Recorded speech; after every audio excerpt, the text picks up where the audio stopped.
Hello everyone. Today we will discuss cross multiplication method और आपकी exercise 3.5 जो है एनसीईआरटी से वो क्रॉस मल्टीप्लिकेशन मेथड पर ही बेस है। सबसे पहले हम थोड़ा मीनिंग एक्सप्लेन कर लेते हैं कि क्रॉस मल्टीप्लिकेशन एक्चुअली है क्या। आपको नाम से क्लियर हो गया होगा कि we do cross multiplication in this method, कि इस मेथड में हम क्रॉस मल्टीप्लिकेशन की हेल्प लेंगे जो आप स्टार्टिंग से करते आ रहे हो अपनी इनिशियल क्लासेस से। और फर्स्ट स्टेप में आपने ध्यान रखना है कि first check type of solution. यदि आपके पास यूनिक सॉल्यूशन है, मैनी सॉल्यूशन है, तो हम क्रॉस मल्टीप्लिकेशन के लिए प्रोसीड करेंगे, वरना नहीं। और आपके पास यदि नो सॉल्यूशन है तो नो सॉल्यूशन के लिए तो आप बिल्कुल भी आगे प्रोसीड नहीं करोगे। यूनिक सॉल्यूशन में हम क्रॉस मल्टीप्लिकेशन के लिए प्रोसीड करेंगे। मैनी सॉल्यूशन में आपको पता ही है कि हम y को इन टर्म्स ऑफ x या फिर x को in terms of y represent कर देंगे और वहीं तक क्वेश्चन आपका फिनिश हो जाएगा। अब एक्चुअली यूनिक सॉल्यूशन में हम कैसे प्रोसीड करेंगे, उसके लिए मैंने फर्स्ट क्वेश्चन का सेकंड पार्ट डिस्कस किया है एनसीईआरटी से। सबसे पहले जो भी आपको इक्वेशन होंगी आपने उनको स्टैंडर्ड फॉर्म में चेंज करना है। जैसे मैंने यहाँ पे चेंज किया है 2x plus y minus 5 equal to 0, 3x plus 2y minus 8 equal to 0। इसको सोल्व करने के बहुत सारे आपके पास प्रोसीजर्स हैं क्रॉस मल्टीप्लिकेशन में।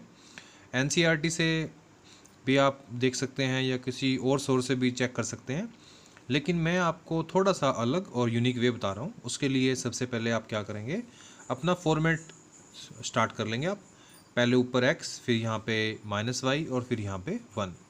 आपने ध्यान कैसे रखना है, पहले प्लस फिर माइनस फिर प्लस, ये आपने ध्यान रखना है।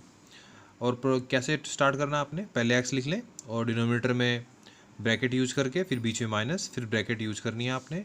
यहाँ भी पहले ब्रैकेट फिर माइनस। माइनस जो है हमारा पार्ट ऑफ प्रोसीजर है, ये आपको यूज मेंशन करना पड़ेगा। और यहाँ भी ब्रैकेट, फिर यहाँ ब्रैकेट, फिर बीच में माइनस, फिर ब्रैकेट। अब ये जो ब्रैकेट वाली वैल्यू जो आपने मेंशन करी है, ये कैसे मेंशन करनी है। जब आपको x की वैल्यू फाइंड आउट करनी है तो आपने x के कोफिशिएंट्स को रिजेक्ट कर देना है। मैं दोबारा रिपीट कर रहा हूँ, जब आपको x की वैल्यू फाइंड आउट करनी है तो आपने x के कोफिशिएंट्स को रिजेक्ट कर देना है। तो हम यहाँ से स्टार्ट करेंगे। यहाँ पे क्या कोफिशिएंट है, 1 है और यहाँ पे 2 है। तो 1 2 और फिर कांस्टेंट टर्म -5 -8।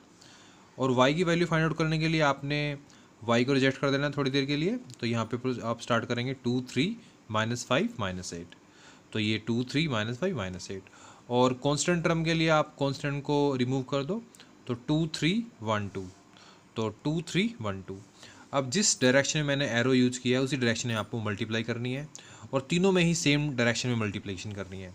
पहले -8 को 1 के साथ तो -8, फिर माइनस, फिर 2 को 5 के साथ -10, और यहाँ पे -8 को 2 के साथ -16 और 3 को -5 के साथ -15। आपने तीनों पार्ट्स में ऐसे ही प्रोसीड करना है।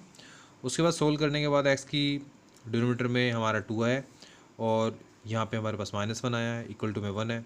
ये तीनों आपस में इक्वल है तो आप कंपेयर कर सकते हो, फर्स्ट को कांस्टेंट टर्म के साथ और सेकंड को भी कांस्टेंट टर्म के साथ। तो यहाँ से आपके पास क्या आ जाएगी, x और y की वैल्यू। तो ये हमारा है आपका क्रॉस मल्टीप्लिकेशन मेथड। कुछ और क्वेश्चन देखते हैं। उसके बाद हमारा जो सेकंड का सेकंड पार्ट है, इसमें आपको नो सॉल्यूशन गिवन है और आपको दो इक्वेशन गिवन है, 3x plus y minus 1 equal to 0, 2k minus 1। तो नो सॉल्यूशन में आपको पता है कि ये कंडीशन होती है 1/2 equal to b not equal to c1c2।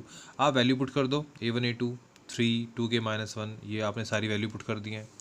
आप पहले दो एलिमेंट से k की वैल्यू फाइंड आउट कर सकते हैं क्रॉस मल्टीप्लाई करके। k इज इक्वल टू 2 है और k इक्वल टू 2 तो आ गया, लेकिन मैं आपको छोटी सी बात यहाँ मेंशन करना चाहता हूँ कि आपकी दो वैल्यू हैं, ये वाली सेकंड और थर्ड पार्ट। इसमें आपने k की वैल्यू पुट करके दोनों को इक्वल नहीं शो करना। जैसे आपका 1/k माइनस 1 है, आपने यहाँ k को 2 पुट किया है तो आपकी वैल्यू 1 आ गई। अब यहाँ पे आप 2 पुट करोगे तो यहाँ पे आपके पास 1/5 आ जाएगा। तो आपने शो कर दिया कि 1 not equal to 1/5। That means कि this part is not equal to this. तो k की वैल्यू फाइंड आउट करने के साथ साथ आपको ये भी शो करना है कि ये वैल्यू इसके इक्वल नहीं है। ओके, अब मैं चलता हूँ वर्ड प्रॉब्लम्स पे। वर्ड प्रॉब्लम में जो फर्स्ट हमारा जो फोर्थ क्वेश्चन है उसके मैं फर्स्ट और सेकंड पार्ट नहीं करवा रहा हूँ, आप इजीली कर सकते हैं। थर्ड पार्ट में आपको क्वेश्चन की स्टेटमेंट में गिवन है कि we are given some questions, उसमें कुछ राइट आंसर वाले क्वेश्चंस हैं और कुछ रॉन्ग आंसर वाले क्वेश्चंस हैं, लेकिन हमें टोटल नहीं पता। तो हमने पहले राइट आंसर वाले क्वेश्चन एक्स लेट कर लिए और रॉन्ग आंसर वाले वाई लेट कर लिए। अब आपको एक बात क्लियर है बिल्कुल कि टोटल क्वेश्चंस कितने होंगे, x + 5। और ये भी आपको बात क्लियर है कि राइट आंसर के लिए हमारे मार्क्स ऐड होते हैं और रॉन्ग आंसर के लिए सब्ट्रैक्ट होते हैं। तो जो राइट आंसर वाले क्वेश्चंस हैं वो एक्स हैं, हर एक के लिए 3 मार्क्स मिलेंगे, तो टोटल हो जाएंगे 3 मार्क्स। और वाई वाल जो रॉन्ग आंसर वाले क्वेश्चंस हैं वो 1 है, उसके लिए आपका 1 मार्क्स सब्ट्रैक्ट हो जाएगा, तो हमने -y कर दिया है is equal to 40। Second part में again according to question right answer के लिए आपको 4 मार्क्स मिल रहे हैं और रॉन्ग आंसर के लिए आपके 2 सब्ट्रैक्ट हो रहे हैं। तो सेकंड इक्वेशन बन गई 4x - 2y इक्वल टू 50। दोनों को सोल्व आप किसी भी मेथड से कर सकते हो, ये स्पेशली क्वेश्चन में मेंशन है स्टेटमेंट में, लेकिन मैं आपको क्रॉस मल्टीप्लिकेशन की हैबिट डाल रहा हूँ ताकि आपको क्रॉस मल्टीप्लिकेशन मेथड क्लियर हो जाए। फिर वही पहले फॉर्मेट बना लेंगे आप, x - y 1, पहले प्लस फिर माइनस फिर प्लस, और x की वैल्यू फाइंड आउट करने के लिए आप कोफिशिएंट लिख लेंगे x को छोड़ के। तो y से शुरू करेंगे -1 - 2 1 - -2 फिर ये लिखते हैं -40 - 50। y के लिए आप y को रिमूव कर दो, रिजेक्ट कर दो, तो 3 4 -50, तो ये 3 4 -40 -50। कांस्टेंट के लिए कांस्टेंट को रिमूव कर दो, तो 3 4 -1 -1, तो -1 - 2। और फिर वही इसको हमेशा यहाँ मल्टीप्लिकेशन ही करनी है जो मैंने एरो लगा रखा है आपने। ओके, मल्टीप्लिकेशन करने के बाद ये आपके पास आ जाएगा +50। तो आप सारी वैल्यू पुट कर दोगे जिस डायरेक्शन में एरो मैंने आपको दिखा रखा है। सोल्व करने के बाद हमारे पास x की जो वैल्यू आएगी, x की वैल्यू हमारे पास आ जाएगी 15 और y की वैल्यू आ जाएगी 5। लेकिन टोटल क्वेश्चंस कितने थे हमारे, x + y, तो 15 + 5 इक्वल टू 20। फोर्थ क्वेश्चन आपका बहुत इंपॉर्टेंट क्वेश्चन है, इसको आपने ध्यान से देखना है। इसमें हमें 2 कार्स गिवन है, तो हमने दोनों कार्स की पहले स्पीड लेट कर ली x और y। वो कहता है हमारे पास 2 कंडीशन है कि जब when cars travel in the same direction तो क्या होगा। और हमें ए और बी 2 पॉइंट है, इनके बीच की डिस्टेंस 100 गिवन है, ठीक है।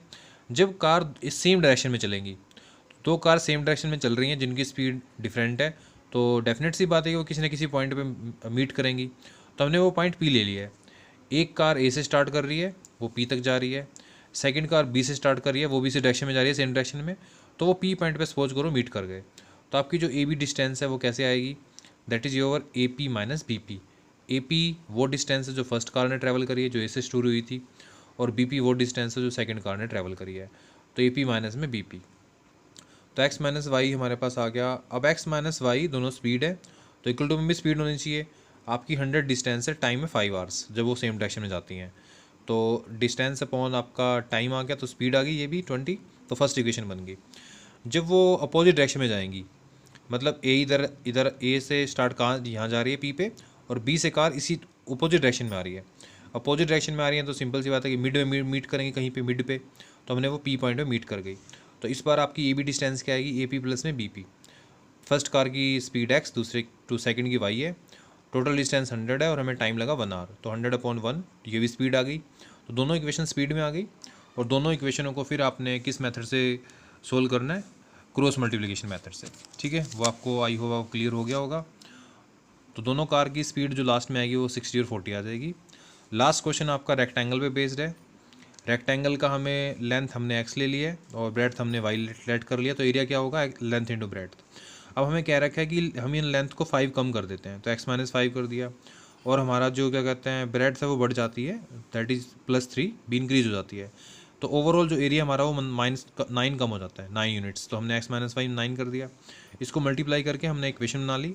सेकंड में आपकी लेंथ 3 इंक्रीज हो गई, ब्रेड्थ भी 2 इंक्रीज हो गई, एरिया 67 इंक्रीज हो गया। फिर मल्टीप्लाई करके हमने इक्वेशन बना ली। अब इन दोनों को फिर दोबारा हमने किस मेथड से सोल्व किया, आपका क्रॉस मल्टीप्लिकेशन मेथड से। मैं आगे आपको ये दिखा देता हूँ। तो ये फिर दोबारा क्रॉस मल्टीप्लिकेशन का प्रोसीजर है, वो आपको फॉलो करना ही है। x के लिए x को रिमूव कर दो, y के लिए y को रिमूव कर दो, कांस्टेंट के लिए कांस्टेंट को रिमूव कर दो। ये पूरा प्रोसीजर फॉलो करने के बाद आपके पास x की वैल्यू आ जाएगी 17 और y की value 9। Thank you, have a nice day.